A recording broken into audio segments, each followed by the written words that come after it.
abakurikiye TSG Online TV turabasuhuje.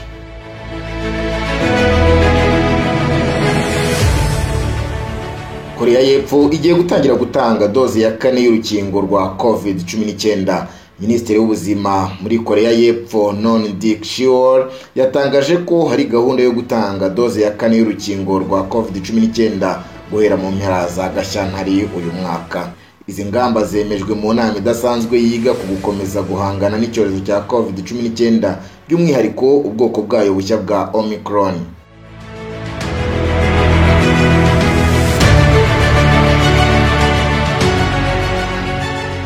Abantu bafite ibyago byinshi byo kwandura ni abarwayi bari mu bitaro, abageze mu za bukuru n'abandi badafite ubudahangarwa bw'umubiri buhagije nibo bazaherwaho bahabwa doze ya kane. Imibare yerekana ko mu cyumweru gishize abantu bari hejuru y'imyaka 60 aribo bagize 12% y'ubwandu bushya.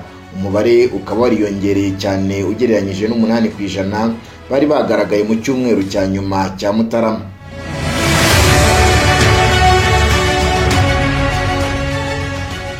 Muri Korea y'Epfo doze ya gatatu y'urukingo yatangiye gutangwa mu mpera z'Ukwakira umwaka ushize. Abantu barenga 86% bya miliyoni 52 zituye iki gihugu bamaze gufata nibura doze ebyiri. Abarenga 57% bafashe doze ya gatatu. Korea y'Epfo izaba yiyongereye kuri Isirayeli, Leta Zunze Ubumwe za Amerika n'Ubwongereza byatangiye gutanga doze ya kane y'urukingo rwa COVID-19.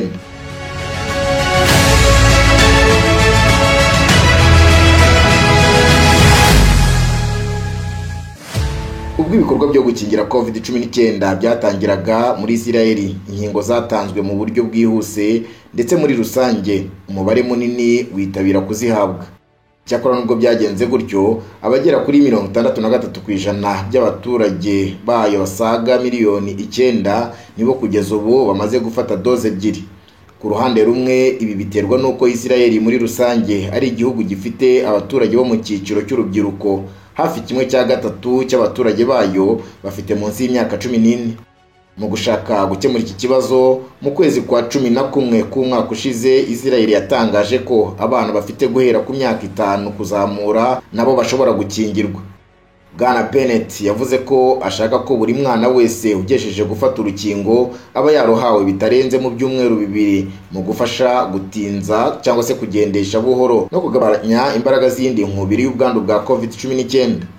Iki gihugu gisanzwe kigaragaza gufata ingamba zikakaye mu kwirinda icyorezo, aho cyanongerera urutonde rw'ibihugu bibujijwe gukorana nacyo ingendo z'indege, kimwe na Amerika, Ubudage, Ubutaliyani na Canada mu kugerageza guhagarika ikwirakwira ry'ubwandu bw'iyi virusi ya COVID-19.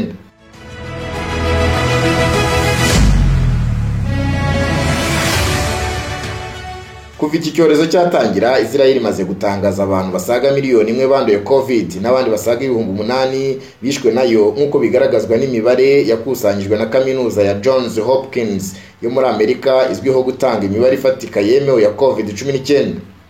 U Rwanda narwo rukomeje gahunda yo gukingira COVID-19 hakoreshejwe inkingo ebyiri za AstraZeneca na Pfizer zemejwe n'umuryango w'abibumbye wita ku buzima. Abanyarwanda bakomeje kwitabira gahunda yatangiye ku itariki ya 5 Werurwe umwaka wa 2021. Ni gahunda buri wese ahabwa amabwiriza yo gufata urukingo uko inkingo zigeze mu gihugu.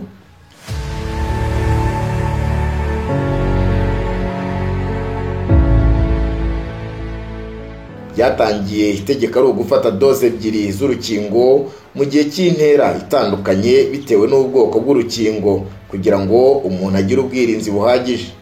Urukingo rwa AstraZeneca rwa kabiri rutangwa hagati y'ibyumweru 8 na 12 nyuma yo guhabwa urukingo rwa mbere, naho urukingo rwa kabiri rwa Pfizer rugatangwa hagati y'iminsi 21 na 28.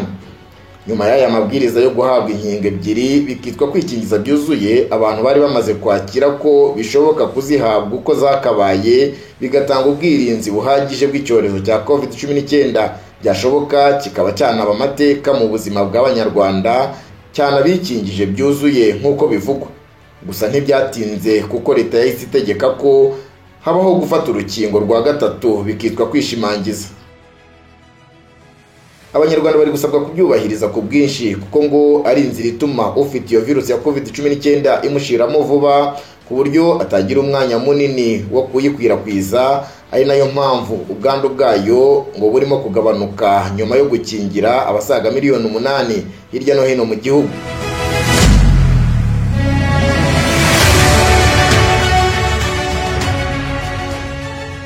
Byatangiye abategetsi bavuga ko abagejeje ku myaka 50 mu Rwanda batangiye guhabwa doze ya gatatu y'urukingo rwa COVID-19 mu rwego rwo kubongerera ubudahangarwa. Uru rukingo kandi ko runahabwa abakora kwa muganga ndetse n'abasanga mu indwara zikomeye. Uretse abageze ku myaka 50 kandi ngo n'abakozi bo kwa muganga ndetse n'abafite uburwayi bagomba kuruhabwa, kandi ko gahunda yo gukingira isanzwe nayo yakomeje.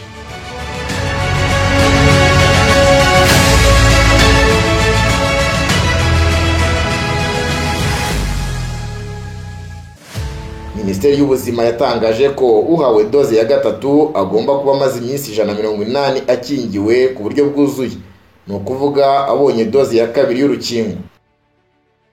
Itangwa ry'iyi doze yongera ubudahangarwa ryatangiriwe mu mujyi wa Kigali, ariko igikorwa kikaba cyarakomeje n'ahandi mu ntara.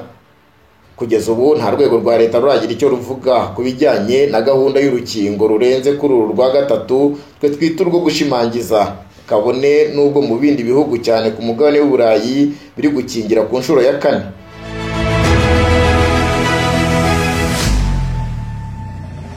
Mu mwaka ushize umuscientifique w'umwongereza ukorera mu by'ubuvuzi yatangaje igisa n'igihuha cy'uko uwikingije urukingo rurenze rumwe rwa COVID-19 cyane cyane mu bagore rumukururira indwara zandura. Ibi byakurikiwe n'ibihuha bitandukanye ku mbuga nkoranyambaga bivuga ko inkingo za COVID-19 zitagomba kwizerwa kuko zikurura ibyago by'uburwayi kurenza icyorezo cya COVID-19. Ibi byatumye nyuma y'icyumweru kimwe gusa ibi byiswe ibihuha bitangajwe, abadogiteri n'abaganga mu Bwongereza batangaje ko bakomeje kwakira ku bwinshi ibibazo by'abagore bashaka kumenya ukuri ku nkingo za COVID-19. Icyakora mu buryo butunguranye ubushakashatsi bw'ishuri rya Royal College of Obstetricians and Gynecologists bwerekanye ko 13% by'abagore bafashe urukingo rwakozwe na Pfizer bagaragaje kwandura byoroshye indwara ibizi nka infection.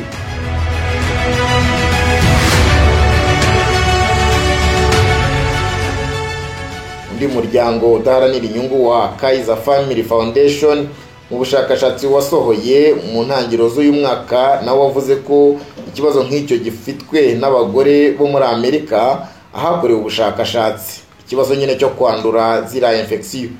Icyakora abahanga barimo Robert Malone bo bavuga ko urukingo rwa COVID ntacyo rutwaye kandi rwongera ubudahangarwa no kurinda gukwirakwira byoroshye by'icyorezo cya COVID-19, ariko nanone ngo guterwa inkingo zirenze rumwe cyangwa zirenze 2 nabyo bigomba kwitonderwa.